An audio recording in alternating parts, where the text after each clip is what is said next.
You've tuned into The Mountain Gardener with your host, Ken Lain. Gardening, it can be challenging, but with these simple insider tips, you'll reap huge rewards. Now, let's tune into today's Mountain Gardener with Ken and Lisa. And we are back with Lisa Waters Lain in the studio. She comes each week and just shares what she sees, what she's hearing, what she sees in neighborhoods and her own gardens, which are stunning right now. They look pretty good. I mean, your sunflowers are over the top. We had the grandkids in the backyard, and they're a toddler, so barely speaking, barely walking, but loves to hang out with grandparents and go pick flowers. Yep. So for about an hour, we went and picked flowers and said, "Here, go give this to your mom." And so we made a bouquet of flowers, and he just thought that was like the best, like awe-inspiring. So hydrangeas and sunflowers and begonias and ornamental grasses. It was all good. So, he had fun doing that. Yeah. That's for sure. Kids are easy. Fun to watch him do. I had him pick a fruit, a big old tomato. He goes, "Apple." Yeah. Going, "No, it's a tomato." "No, apple."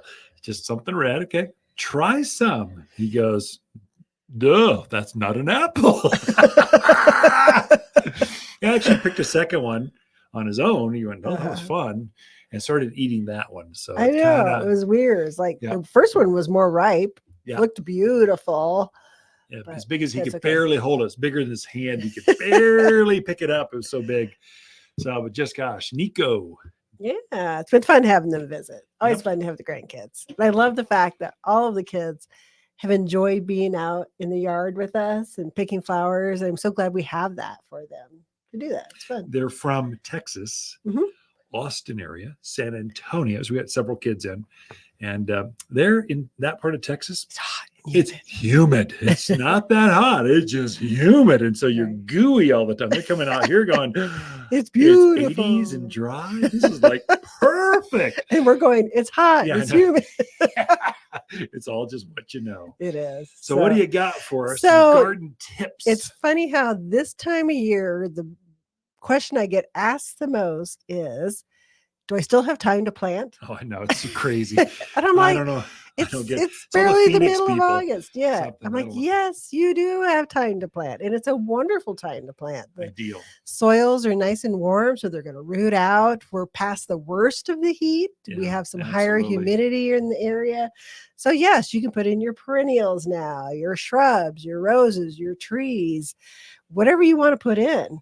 Now is a great time to do it. We just had a landscape team come in, and they must have bought, I don't know, a truckload. So they're putting a whole landscape in, and I'm sure they'll have more success just because they're putting it in now. Right. I'm sure they're putting irrigation, lighting, all the other stuff. It was a nice landscape, but they were coming in, and the owner wanted them, buying them from, they wanted specifically higher quality plants. So they had their guys come in here to pick them up. So I had a list and kind of helped them out. Yeah.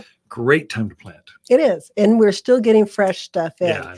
That's the other thing to think of, because a lot of places they're like, yeah, we're done. Season's over. We're not bringing any more stuff in. Well, we got 2 trucks this week. Yeah, that's right. So we have beautiful crepe myrtles in. We've got a rose of Sharon, potentias. We still have a lot of lovely roses in stock. So do not neglect planting this time of year. With that being said, before you jump into your, those are beautiful flowers. The studio smells really good. Yeah. We do have our Monster Monsoon sales starting this weekend. It's just it's what we're doing with that is, but you said there's time to plant, but you're clearing out all your stuff. No, it's only the spring and summer stuff. We have a whole series of fall and winter plants that are doing, truckloads are coming. This is the transition from spring to the next season, and we'll skew it towards fall color, winter evergreens. That's when all the best maples come in, your asters and phlox. And so you'll see this turn. We just don't want a winter. We don't want all that few last things left. Right. We got fresh new stuff coming. We don't need it here. We'd rather have you have it at your yard and just discount it hard so you're motivated to do that. Right. So anyway, that's the difference. Yes. So yes, lots of really great bargains and perennials, trees, shrubs, roses. Check that out, definitely. But we have some lovely new stuff. Brand new things. So I brought this one in. This is the saffron echinacea. Yeah. The thing that I Beautiful. noticed about this, and I thought I was just losing my mind, but I was like, I was putting them away. I'm like, what's that smell? I've never Oh, they do thought smell good. coneflower had that kind of Yeah. fragrance to them, but this one particularly does. This one's called the saffron. It's an orange, real bright It's orange color. saffron color. Yeah. Well, not everybody knows what saffron is. So, but just had a really nice fragrance to it. So I was so surprised. Yeah. That is amazing. Yeah. This is a great bird pollinator kind of plant too. So birds, the butterflies will like it, and then your smaller birds will use it as a food source in the winter. It loves full sun. Animals generally don't eat it. I don't know about this color, Right. but your grandparents grew the Purple. basic purple. Yeah. Now we've got reds and sombreros and apricots and saffrons and all these I other probably colors. have 5 different colors of the Yeah. echinacea in right now. Yeah. And now is its season. It looks beautiful this time of year. Now I'm putting together a video right now. I was just in Naperville, which is where our seed breeder is. They got a ton of test gardens. And so they have an entire test garden of nothing but echinaceas. Really? All the colors. Wow. And I got a video of that, and I want to share that with folks in our social media folks, Yeah. just so they can see what a test garden looks like. This is massive acreage. This is how we test to see how long they bloom, what bugs they get, how much sun they take, and how they're actually going to be genetics, how upright, or do they spread out, or what do they do? And then from there, we take the cuttings and the seeds and we grow that from there. And that's how we're looking at these test gardens now for spring next year. But I thought, that's kind of neat. I think gardeners would really like that and see the differences. That's beautiful. I'll try to post that this week. Yeah, definitely. So the other flowers that we have in right now is salvia. So this one is the Purple Vibe Ignition Salvia. It's a great little salvia to put in.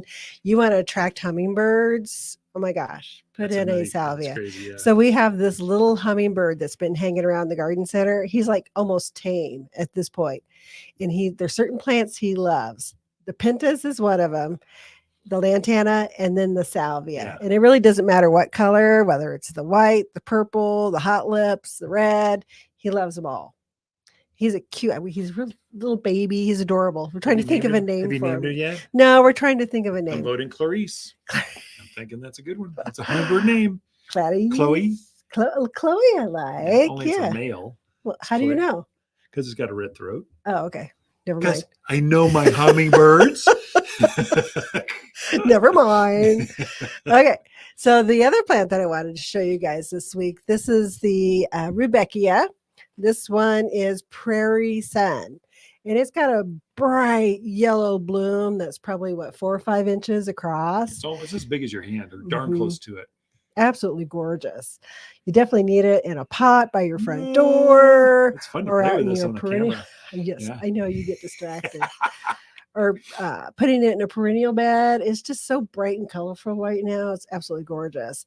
We also got some rudbeckia in, we got echinacea in, which is a cross between a rudbeckia and an echinacea. Yeah. And they're kind of a brown, they'd be gorgeous with this. I should have brought one too. They're kind of a brown amber color with some touches of yellow. It would be very striking to have. Looks like an Arizona sunset, yeah. the way I look at it, or a glorified sunflower. Yeah. Yeah, very, very pretty. So those are just a few of the new plants that we got in. Plus, we just have a really good selections of the agastache. That's another one I got. Yeah, I got the agastache display bed. They had all the colors, and so I wanted to show that off because agastache, most folks don't know what that is, right?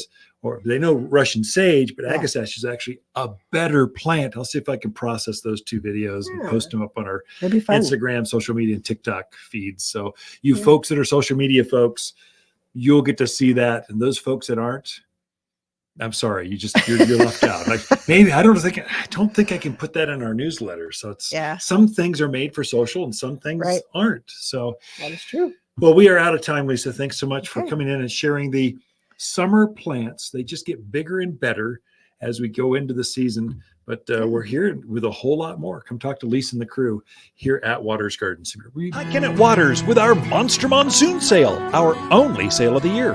Truckloads of fresh autumn maple, aspen, and spruce have just arrived, and we need room, so summer plants must go. Perennials, trees, shrubs, even pottery must go, and it's worth your while with plant sales at 25, 45, even 65% off. It's Waters' only sale of the year at Waters Garden Center, 1815 Iron Springs Road in Prescott. Where people who love great plants at sale prices, they love to shop.